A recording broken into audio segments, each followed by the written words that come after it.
Transmite Universidad Católica de Chile Televisión.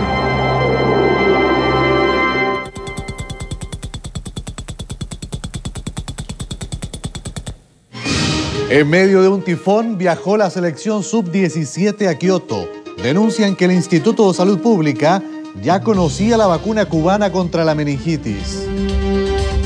Operación aérea en alta mar socorrió a capitán de barco petrolero que estaba enfermo.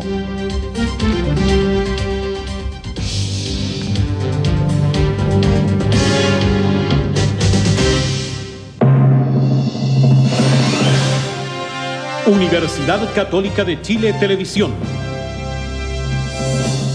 Con el auspicio de Pisco Control. Presenta Telenoche. Muy buenas noches.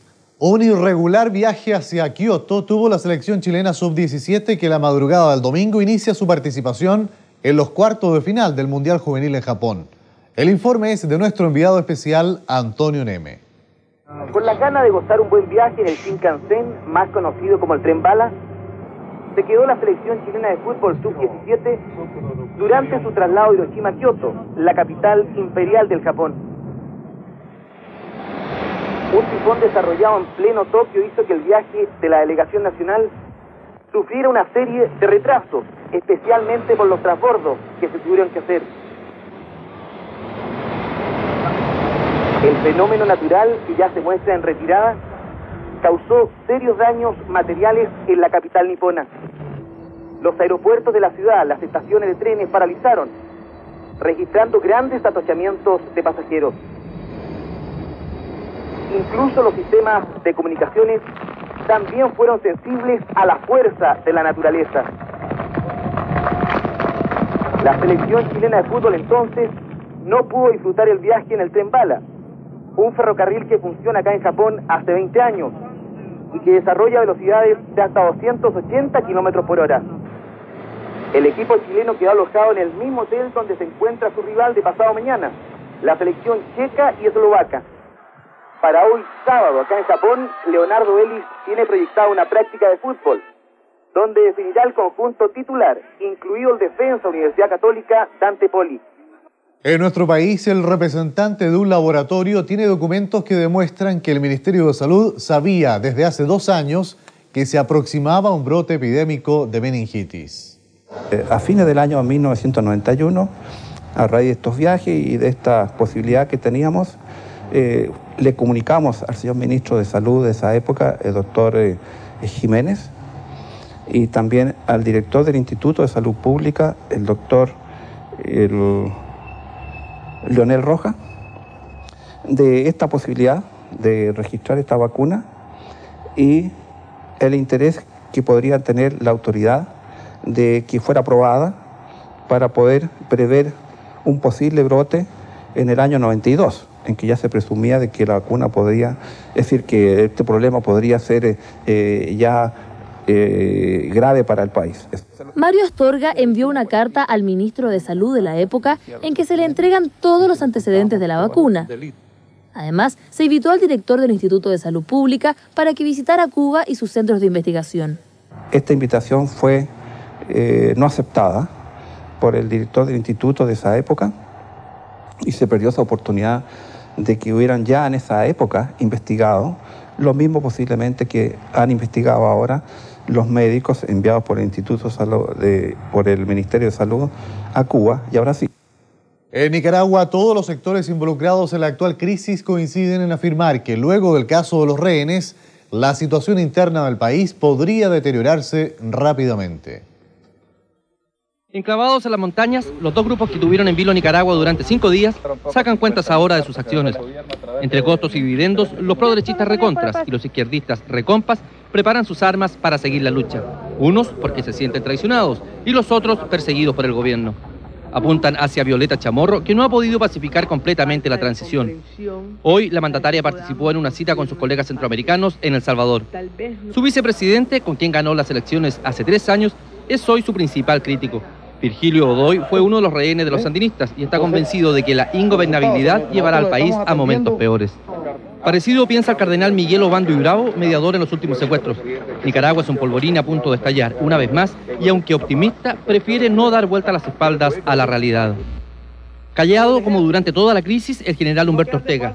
Él fue, se dice, el causante de los últimos hechos porque la primera toma de rehenes apuntaba hacia su destitución. Contra viento y marea se ha mantenido al frente del ejército durante 13 años. El hermano menor del expresidente Daniel Ortega siguió en el cargo luego de las elecciones del 90, se dice, para garantizar una transición pacífica, reconciliar a los nicaragüenses y no molestar al poderoso ejército de 90.000 hombres. Bajo su batuta se redujo a 15.000. Las dudas respecto del futuro se mantienen. A pesar de que muchos nicaragüenses aseguran ser pacíficos, las armas no dan paso a la razón. Y así sigue este país en un cuento que parece de nunca acabar. En la séptima región, 2 personas murieron y otras 4 resultaron heridas en el choque frontal de un automóvil y un bus interprovincial ocurrido en la Ruta 5 Sur en el sector de Longaví. Carabineros informó que el accidente se debió al adelantamiento indebido del auto en una curva demarcada con línea continua y sin el espacio suficiente. La acción provocó la colisión con un bus de la empresa Intersur que corría desde Chillán a Santiago. En el mismo lugar fallecieron los hermanos Luis y Juan Reyes Aravena, uno conductor y el otro pasajero del automóvil. La justicia española aprobó la extradición a Chile de Sergio Olea Gaona, quien se encuentra procesado como presunto autor del asesinato de Jaime Guzmán. Que en el día de hoy el Consejo de Ministros de España ha concedido la extradición de Sergio Olea Gaona. Con este trámite queda completamente concluido el procedimiento mismo de la extradición del referido ciudadano chileno. Más adelante, Rodrigo Asenjo señaló que a partir del lunes, los abogados que representan al Estado chileno en Madrid gestionarán ante los tribunales españoles la posibilidad de que Olea Gaona pueda viajar en forma provisoria a Chile para declarar en el proceso que enfrenta aquí por el asesinato del senador Guzmán. Cabe señalar que Olea está sometido a diversos procesos en España por delitos comunes cometidos en los últimos tiempos. El presidente de Perú, Alberto Fujimori, aceptó esta noche la dimisión de su gabinete ministerial. El siguiente es un contacto telefónico en directo con nuestro corresponsal en Lima, Carlos Schumann. Buenas noches, Carlos. Jorge, buenas noches. Aquí el presidente Alberto Fujimori, hace poco más de una hora, aceptó la renuncia de todo su gabinete, el mismo que era presidido por el canciller Óscar de la Puente, quien en las últimas semanas ya tenía serias dificultades en el manejo de asuntos internacionales, incluyendo lo de la Convención de Lima, que aquí en el Perú ha levantado polvareda. De la Puente, de acuerdo a fuentes confiables, no era recibido por el presidente Fujimori desde hace varias semanas. Sin embargo, como para cubrir toda desavenencia, acabamos de recibir una nota de prensa de Palacio de Gobierno en la que se nos da a conocer el agradecimiento del mandatario peruano a todos sus exministros y nombramiento de la Puente como su representante personal en asuntos de política exterior. Fujimori al parecer ya tiene a los reemplazantes y seguramente que mañana les estará tomando juramento en la sede de Palacio de Gobierno. El presidente Fujimori, en una reciente rueda de prensa, había insinuado el cambio de su gabinete. Él dijo que siempre son necesarias las renovaciones en los equipos. Lo sorprendente de la actitud de los ministros es que su renuncia es tardía, porque en el Perú es costumbre que pongan sus cargos a disposición del mandatario generalmente antes de fiestas patrias, que son los días 28 o 29 de julio. Desde Lima, Perú, para Telenoche informó Carlos Schumann. Adelante ustedes. Gracias, Carlos, y buenas noches. Continuando la actualidad nacional, se agrava el estado de salud del joven Carlos Proboste, quien resultó herido en el Estadio Monumental. El presidente de Colo-Colo anunció que entregarán ayuda humanitaria a los heridos de mayor gravedad. Acompañado por el sacerdote y dirigente de Colo-Colo, padre Manuel Acuña, Eduardo Menighetti visitó esta tarde a los heridos que permanecen en la asistencia pública. Un momento especial se vivió cuando el dirigente conversó con los padres de Carlos Proboste. El joven está internado en estado de coma en la unidad de cuidados intensivos del centro asistencial y su estado empeora minuto a minuto. Luego de salir de la unidad, el presidente de Colo-Colo anunció ayuda especial para los heridos. Hemos asistido a un deterioro lentamente progresivo, pero progresivo al fin, de su estado de conciencia, lo que se ha agravado, por supuesto, con una infección del espacio meningio. Así es que su condición ahora es bastante mala. Entre tanto, después de recibir la bendición del padre Renzo del Hospital Sotero del Río, Carlos González, otro de los heridos del domingo en el Estadio Monumental, fue llevado al quirófano para una operación a su columna. ¿Tienes deseo de ver a tu familia? Sí, súper harto. Es lo que más pienso de mi hijo. A los 23 años, Carlos González resultó con su espalda fracturada, por lo que no volverá a caminar más. La colocación por parte del equipo médico de 2 placas en su espalda solo le permitirán recobrar la capacidad para volver a sentarse. Luego, los habitantes de Mostar siguen impidiendo la salida del convoy de las Naciones Unidas.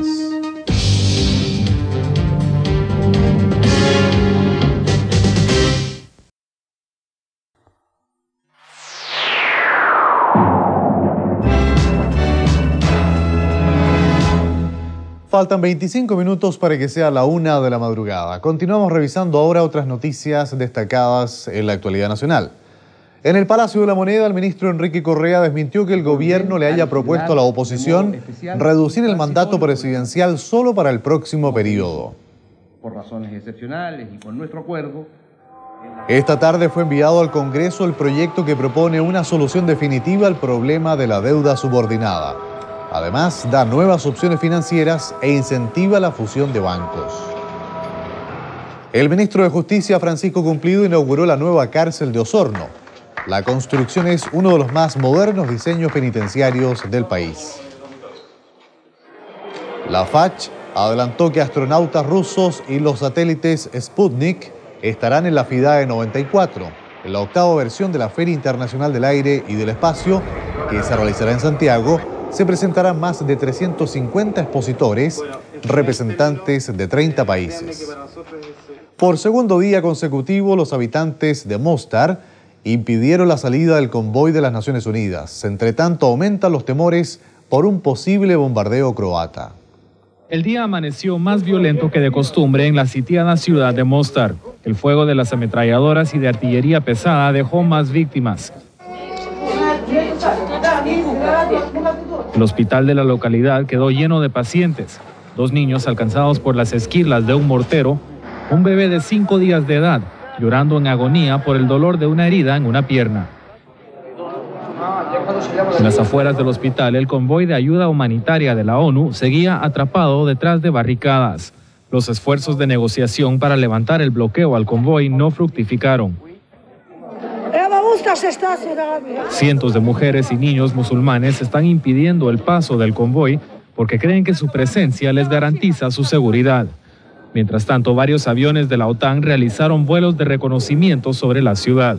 La ONU esperaba que el convoy lograra salir de Mostar como parte de una misión de emergencia para evacuar de la ciudad a 7 niños malheridos. Pero la ambulancia salió sola y el convoy quedó atrapado. Cada momento que pasa aumenta el peligro para los 150 integrantes del convoy humanitario. La ONU teme que los croatas comiencen a bombardear posiciones musulmanas que se encuentran detrás del convoy. Y mientras tanto, a pesar de la repartición de alimentos traídos por el convoy hace 2 días, la situación de los residentes de Mostar sigue deteriorándose. Las bombas de agua que proveen al sector musulmán de la ciudad fueron destruidas y no hay indicios de que la violencia termine pronto.